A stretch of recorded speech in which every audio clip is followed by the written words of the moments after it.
It's Friday afternoon. Thanks for joining us on KARE 11 News Now. I'm Janice Shortle. Just this afternoon, the family of Sofia Forcas, one of the students shot during that deadly mass shooting at Annunciation, is going to give an update on her condition more than a week after she was injured. Thank you to everyone who has helped us through this nightmare. Your courage, your compassion, and your love have carried us. Sofia is strong. Sofia is fighting. And Sofia is going to win this fight for all of humanity. Afternoon, students across the Twin Cities are walking out of school, calling for an assault weapons ban. The plea for action comes in response to that mass shooting at Annunciation last Wednesday. The walkout started at noon with students of SPCA, Hiawatha, Washburn, Edina High School, and more joining this march demanding an end to gun violence. At the same time, faith leaders and advocates are standing together at our state capitol. They're calling for an immediate legislative session to ban what the kids are asking for, ban assault weapons and high-capacity magazines.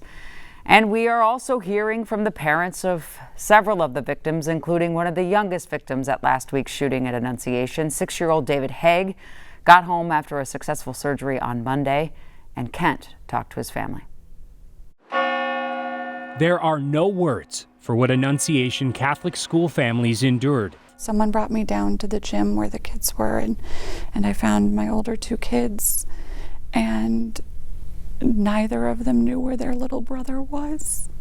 Brittany Haig has tried to put into words what came next. The longest 15 minutes of my life. Describing not only how she came to learn that her 6-year-old son David was shot, but how he was saved by quick and caring first responders and capable doctors at HCMC. I think he might have been there before I got the first text message, is how fast they moved, and it saved his life. Brittany and her husband Joe say David had surgery to repair a lacerated spleen and remove shrapnel throughout his body. And though he went home on Monday, graze wounds from additional bullets. Back of his head. 2 places in the back of his head, yeah. Act as reminders of how much worse it could have been. Physically, he's recovering incredibly well. He has had trouble finding words for what happened to him. He talks about there being a bad guy. They also struggle with words to comfort their 3 kids through the confusing mix of gratitude, fear, and trauma. It's like a wave of relief and a wave of what comes next. What has come is a predictable parade of elected leaders, and they felt compelled to speak out after seeing the visit and departing comments from Vice President J.D. Vance. I think all of us, Democrat, Republican, and Independent, want these school shootings to happen less frequently. Hopefully there's some steps that we can take to make that happen. If this is such a problem, and you are praying for action, and you have been given a source of power to make a change, how is that not an answer to your prayer? It's why their prayer is for Vance and all elected leaders to act, begging in writing for bans on assault weapons, bump stocks, and high-capacity magazines, stronger licensing and background checks, and more funding for school safety, Medicaid, and public hospitals like HCMC. We have to do something. We have to do more than one thing. We have to try. There are no words that can touch my pain, but there are actions we can take so that no parents ever feel this pain again. We also heard from the mother of 9-year-old Vivian St. Clair. Her family says Vivian was shot several times and she was rushed to the hospital after running and hiding for several minutes during the attack. After several minutes of chaos and hiding under the pew, she followed her teacher to safety at the school. It was there that her friend said to her, "Vivi, are you okay? You have a hole in your back." After being hospitalized at HCMC, I got to take her home. I got to take my child home after this horrific massacre, but the Moiskis didn't, and the Merkles didn't. We all dropped our kids off that morning, but we didn't all get to take our kids home. And that level of heartbreak is unfathomable. And all 2 kids were killed in the attack. 21 other people were injured. after that gunman opened fire through the church's stained glass windows during Mass as students prayed. Well, today the impact of the Annunciation Church shooting is felt across our community still, and those on the front lines, of course, affected the most. Union leaders with Hennepin EMS, who are directly involved in the response to the shooting, say their members, they're struggling and they need more support. Here's Danny Spiewak. Hennepin EMS dispatch to Hennepin EMS command. When the Annunciation Church shooting call came through, Hennepin EMS worked to transport patients to the hospital.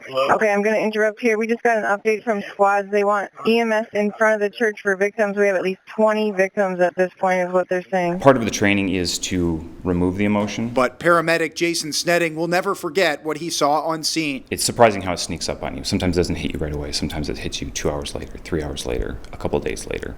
But Snetting and other union representatives from the Hennepin County Association of Paramedics and EMTs said at a Capitol News conference Thursday that Hennepin EMS leaders have not offered enough support. Some of my colleagues directly involved with the event had received pushback from management when trying to take time away to deal with the impact. Hennepin EMS Chief Marty Shear has acknowledged the toll. But no matter how much you train for it, it's still really difficult on the team. One day after the shooting, Shear indicated that he had given some workers time off. They're doing pretty well. We gave most of the people the day off today that were there yesterday, but they'll come back to work and do the same thing over again. But union leaders, including Dan Kiley representing the dispatchers, are asking for built-in time off following traumatic incidents. In reality, behind the scenes, responders were grieving while still being told to actively remain available for calls. DFL Senator Judy Seeberger and Representative John Hewitt say they plan to push for more EMS funding to bolster staffing.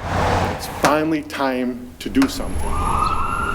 Funding is the #1 ask from the union, which might relieve pressure on management. I think they want to do the right thing, but a lot of times they're hamstrung either by the decisions that happen further up the chain or just the circumstances, and we need help.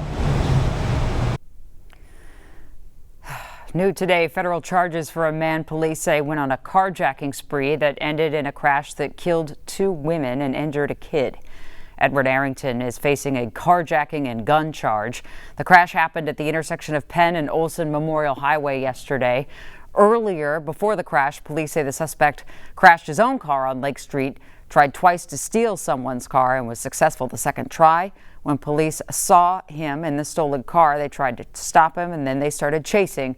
The 45-year-old suspect then crashed into that other car on Highway 55. We have to balance the need to apprehend, in this case, a dangerous and violent gunman with the risk that these pursuits pose to the public. So we limit our pursuits only to those cases where we believe an immediate apprehension is necessary. Police tell us the 2 women are 25-year-old Marissa Casebolt and Liberty Borg. They both died at the scene. The young boy, who was also in one of the cars, was hurt but is expected to survive. And for the rest of you drivers in the Twin Cities, there's some major highway closings this weekend that you might want to know about. Here's Cece with the impact to your travel plans. St. Paul drivers, crews are going to close 94 eastbound this weekend between Highway 280 and then 35E. Work will start at 10 Friday night and then wrap at 5 Monday morning. But all weekend, you'll want to detour on Highway 280, Highway 36, and then 35E. Keep in mind, because at the same time, 35E northbound will shut down between Highway 5 and then University Avenue, which is not too far from downtown. For that closure, you'll want to detour on 94 and then circle around on 494. If you plan to go to the Mall of America or the airport this weekend, listen up. Crews will close 494 in both directions between Highway 100 here and then Highway 77. So that's between Richfield and Bloomington. All ramps in that area will close at 8, and then around 10, crews will get to work. I've drawn out some alternate routes for you to take this weekend. Highway 100, Highway 62, and Highway 77 will get you around the work. 494 will reopen on Monday morning at 5. Have a great weekend. Thanks, CC. Right now, ICE raids are taking place across the country. Federal agents were seen rounding up workers at a Hyundai EV plant in Georgia. They took 475 people into custody. Homeland Security investigations called this the biggest single-site operation in its history. Another ICE raid near Syracuse, New York, as the agents detained dozens of workers at a confectionery plant.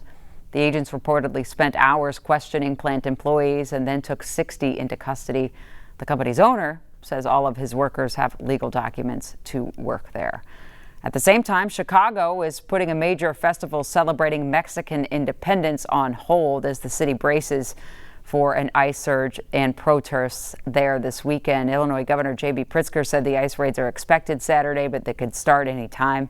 The El Grito Festival organizer said the decision was made at Pritzker's request, as more than 300 immigration agents are expected to come to Chicago. Stay with us. More news and weather after the break.